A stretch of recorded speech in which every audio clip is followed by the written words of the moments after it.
6 de agosto, Transfiguración del Señor. Lectura del Santo Evangelio según San Marcos. En aquel tiempo Jesús tomó consigo a Pedro, a Santiago y a Juan.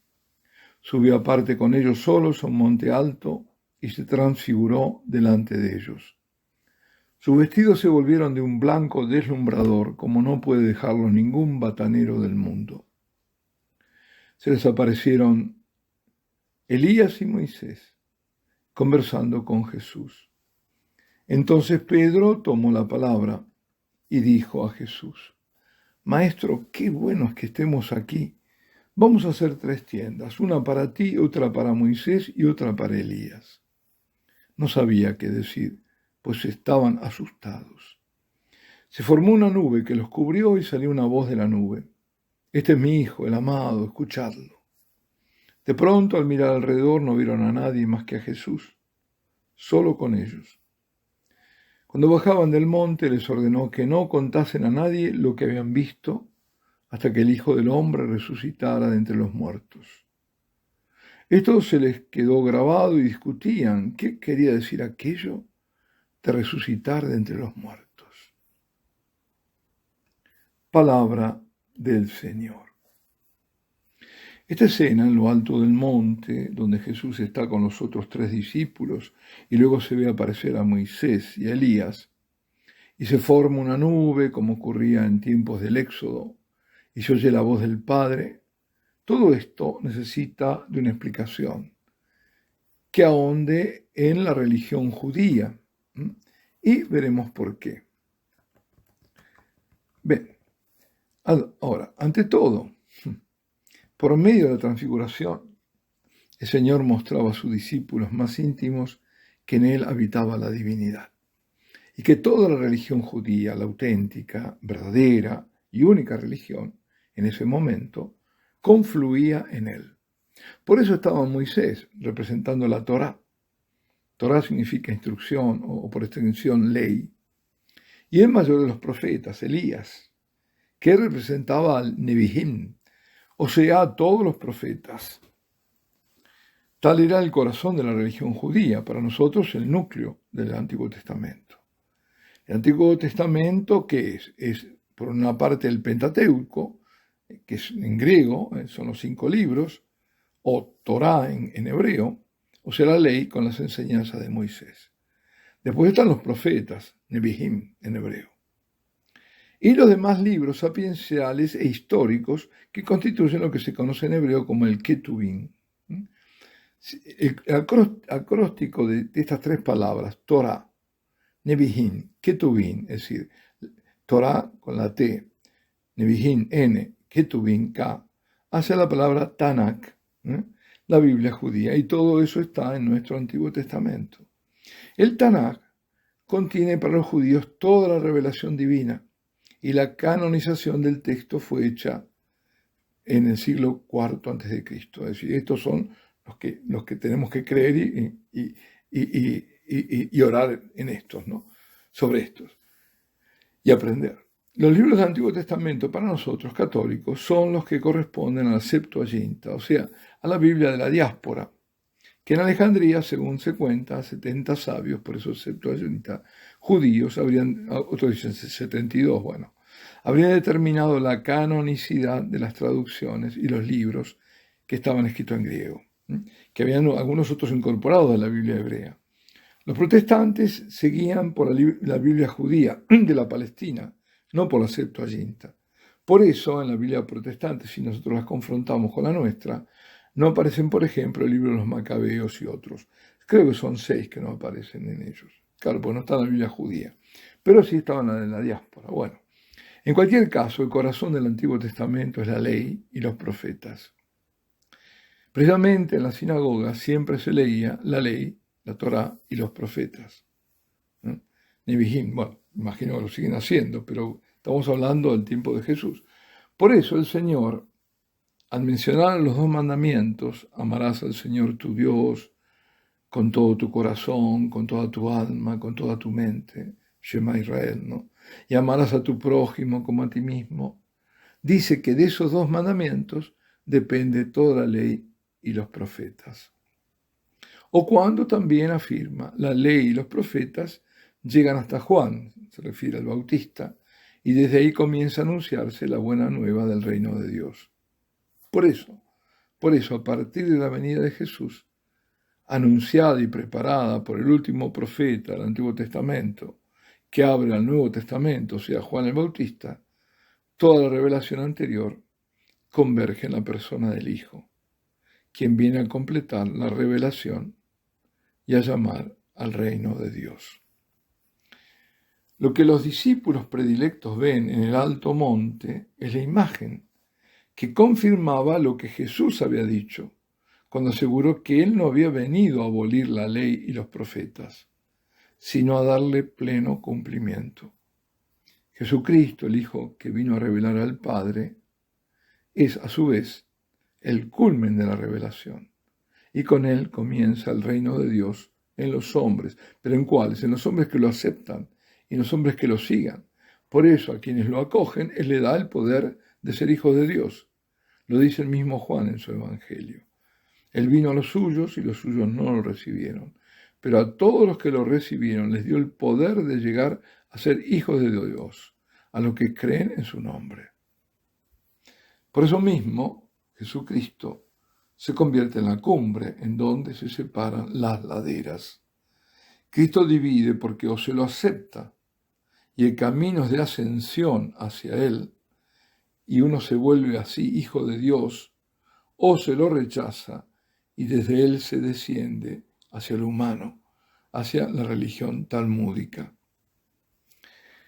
En aquel monte alto, que la tradición identificó con el monte Tabor, convergía entonces toda la historia del pueblo que Dios había elegido y el que se había revelado en modo inequívoco. Primero revelándose un hombre, Moisés, a quien lo hizo depositario y transmisor de la ley y guía de su pueblo. Y luego los profetas, por medio de quienes siguió hablando al pueblo y amonestándolo cuando se desviaba, teniendo en la figura de Elías el profeta por excelencia, y con él a todos los profetas. Por eso aparece Elías como el sumo, ¿no?, de los profetas. Y como había acontecido en el Jordán, en el bautismo de Jesús, ahora también se escucha la voz del Padre, quien da solemne testimonio de Jesús, su Hijo amado. Y agrega el único mandamiento que el Padre formula personalmente en todo el Evangelio: escuchar al Hijo. Escuchadlo, dice. Por eso, cuando los judíos le preguntan al Señor, ¿qué tenemos que hacer para realizar las obras de Dios?, Jesús le responde: esta es la obra de Dios, que creáis en el que Él os ha enviado. Para creer en Él, menester es haberlo escuchado. Nuestro deber principal es escuchar al Señor. Y el Hijo de Dios nos habla por medio de los Evangelios. Conocer los Evangelios es conocerlo a Él. Y conocer la voluntad de Dios en nuestra vida, y por supuesto hacerla en nosotros.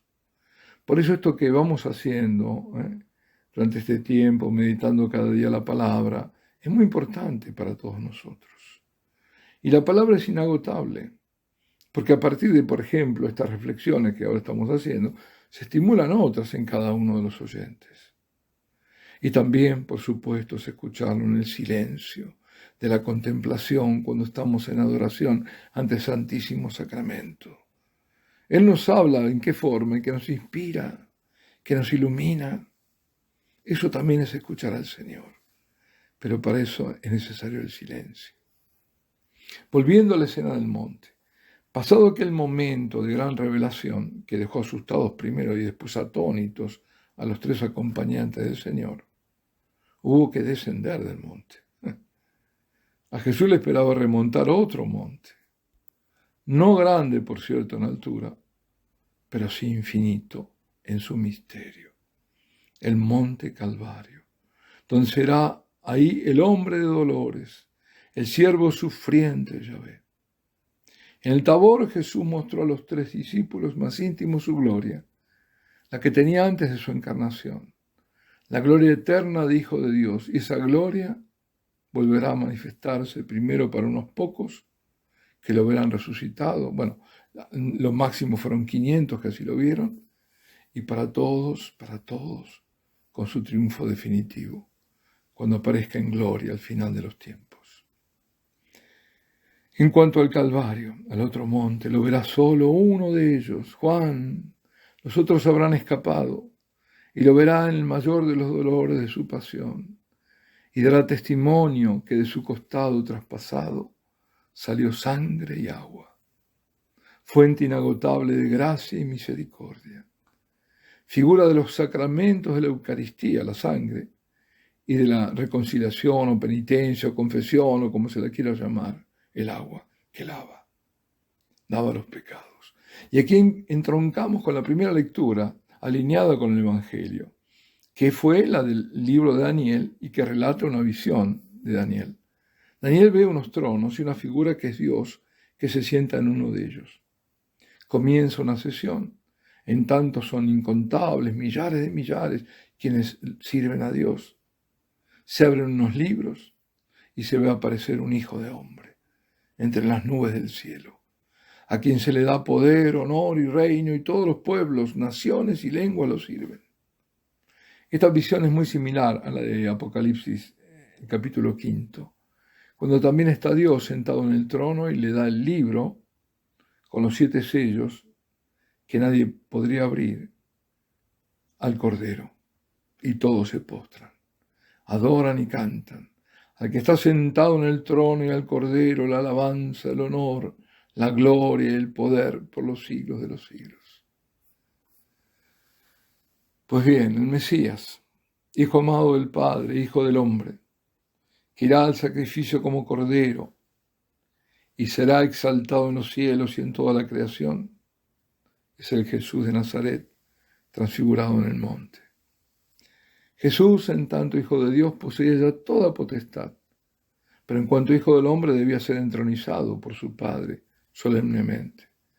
Por eso, en su oración sacerdotal, en el capítulo 17 de San Juan, dice Jesús al Padre: yo te he glorificado en la tierra, llevando a cabo la obra que me encomendaste realizar. Ahora, Padre, glorifícame tú junto a ti, con la gloria que tenía a tu lado antes que el mundo fuese. Los discípulos vieron algo de esa gloria. Descienden del monte. Jesús les pide no contar a nadie lo que habían visto hasta que Él resucite. Se preguntaban ellos: ¿qué querrá decir esto de la resurrección? ¿Resurrección? ¿Reino? Hay mucho camino todavía por hacer. Hemos también nosotros perdido la noción de las realidades últimas, de los llamados novísimos. Ese vacío se ha llenado de ideas totalmente heréticas. Católicos por el bautismo, que dicen creer en la reencarnación, o que la confunden con la resurrección. Otros que piensan que nadie se condena, que el infierno no existe, que está vacío. ¡Qué horror! Y error fatal si creen así. Otros que creen que el yoga es solo gimnasia compatible con el cristianismo, cuando es parte esencial del hinduismo, y las flores de Bach, o llevan al cuello una pequeña esfera que dicen que es para llamar a los ángeles, y esto y aquello. Bueno, para los novísimos aconsejo recurrir al catecismo. Todos deberían tener el catecismo en sus casas. Y hay que recurrir a la parte del artículo Creo en la vida eterna, que va de los números 1020 al final. Será no sé cuántos artículos, no recuerdo, unos 20 o 30. Los novísimos, ¿qué son los novísimos? Son los que tratan de la muerte, el juicio particular y el destino del alma, al cielo, purgatorio, al infierno, y del juicio final. Bueno, todo esto, lo fundamental es creer en Jesucristo, verdadero Dios y verdadero hombre, conocer su palabra, meditar su palabra, escucharlo, adorarlo, instruirse. Todo esto es lo que tenemos que hacer. Y tenemos que aprovechar este tiempo más que nunca. El tiempo urge, la situación urge. Nosotros nos damos cuenta que sí, ¿no es cierto? Pues nada, a nada temer. Si Dios está con nosotros, ¿quién contra nosotros? Alabado sea Jesucristo, la bendición de Dios Todopoderoso, Padre, Hijo y Espíritu Santo, descienda sobre vosotros y permanezca para siempre.